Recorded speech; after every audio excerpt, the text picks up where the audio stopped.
Seperti yang akan terjadi di kisah cerita selanjutnya, saat ini kita pun berpacu terhadap kesalahan yang dilakukan oleh Sandra. Saat ini Dikta benar-benar mencurigai sosok Sandra, walaupun ia memang belum begitu kenal, namun ternyata ia mendapatkan curhatan dari Aurel. Yang dimana saat itu Aurel menunjukkan karakter yang lebih berbeda terhadap Sandra.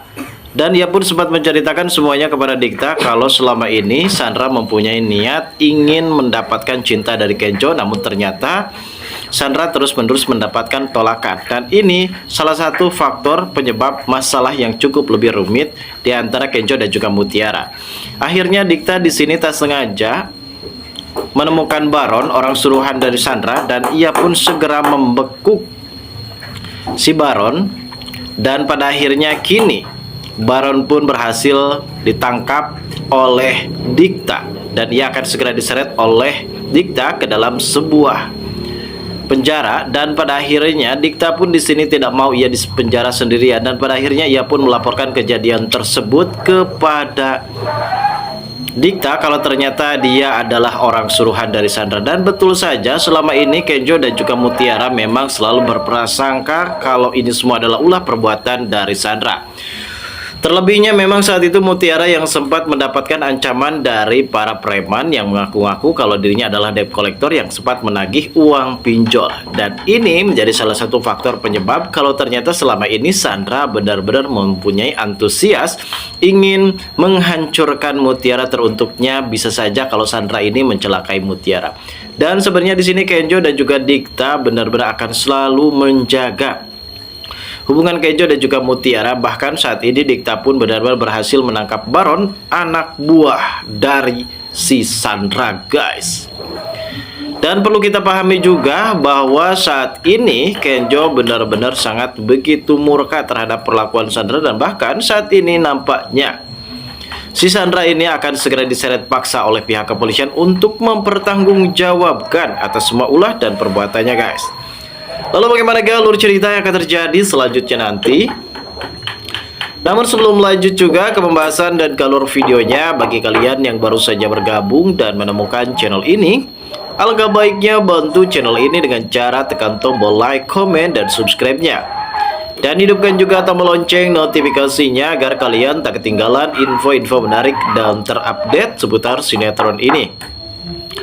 Dan namun sebelumnya juga mari kita mendoakan kepada seluruh kru dan pemain agar sehat selalu, serta doakan sinetron ini kedepannya semakin menarik lagi agar supaya bisa bertahan di rating yang paling teratas. Dalam suatu alur cerita di mana kita pun menyaksikan saat ini adegan trailer yang akan terjadi, bahwasanya ada sebuah problem di mana pertemuan antara Kenjo dan juga Mutiara. Mutiara ini mahir untuk memasak nasi goreng. Segala masakan ia bisa, termasuk nasi goreng, yang dimana ternyata Widuri dulunya adalah koki di sebuah perusahaan restoran ternama Hotel Bintang 5 yang ada di Jakarta. Dan ilmu kokinya ini sempat diturunkan kepada Mutiara, yang pada akhirnya Mutiara sangat begitu berbakat membuat nasi goreng ala-ala Korea, ala-ala Jepang, dan juga ala-ala Thailand.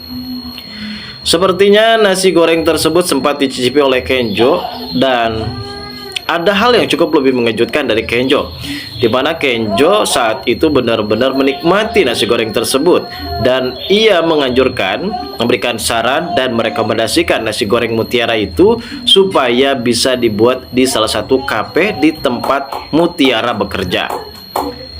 Dan kemungkinan besar Erlangga, maksud saya Dikta, saat ini benar-benar akan segera mengetahui masakan Mutiara, dan kemungkinan besar menu spesial nasi goreng tersebut akan menjadi menu yang termahal dan terfavorit. Bahkan penjualan nasi goreng itu sangatlah begitu cukup diminati oleh para customer, yang pada akhirnya mungkin Dikta sendiri akan mengangkat masakan Mutiara ini sebagai masakan terfavorit di kafenya tersebut. Namun di sisi lain kita bisa melihat bagaimana saat ini konflik di antara Rianti dan juga Pak Aditya.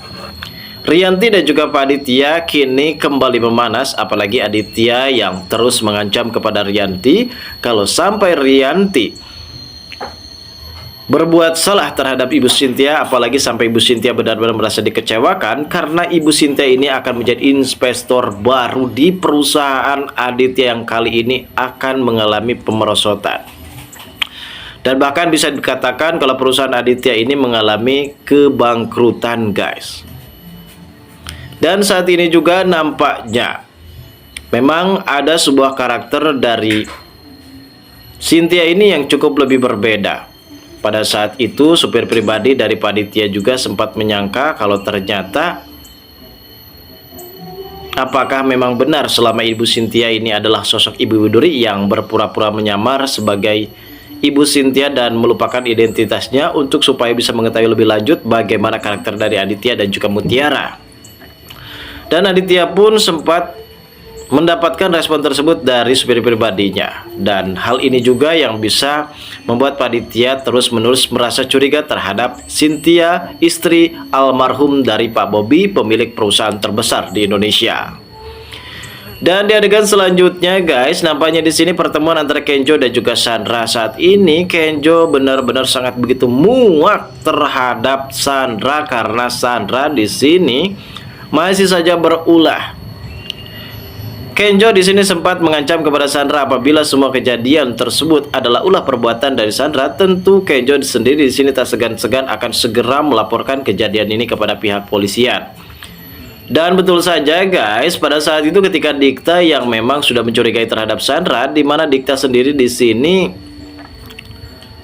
mendapatkan jalan ketika ia mengetahui adanya Baron, anak buah dari si Sandra ini, terus mengintai kepada Mutiara, dan akhirnya Dikta berhasil menjebak si Baron dan ia pun berhasil menangkap si Baron, dan ia akan segera menjerat Baron ini kepada pihak berwajib, yaitu kepada pihak kepolisian. Tak lama kemudian akhirnya Baron pun mengaku kalau dirinya adalah anak buah ataupun orang suruhan dari Sandra, hingga pada akhirnya kini Baron benar-benar sangat begitu merasa kecewa karena Sandra hampir saja tidak mau bertanggung jawab atas semua tindakan dan ulah perbuatannya. Namun saat ini nampaknya bukti-bukti yang telah ada di ponsel milik Baron menunjukkan kalau Sandra ini adalah orang yang benar-benar menyuruh si Baron, guys.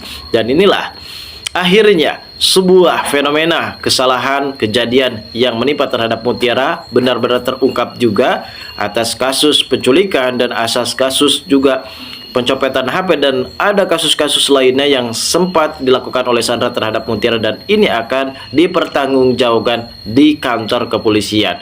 Lalu bagaimanakah keseruannya? Kita tunggu saja, guys, kelanjutan ceritanya nanti sore. Terima kasih bagi kalian yang sudah menonton video ini, dan bagi kalian yang baru saja bergabung dan menemukan channel ini silahkan subscribe.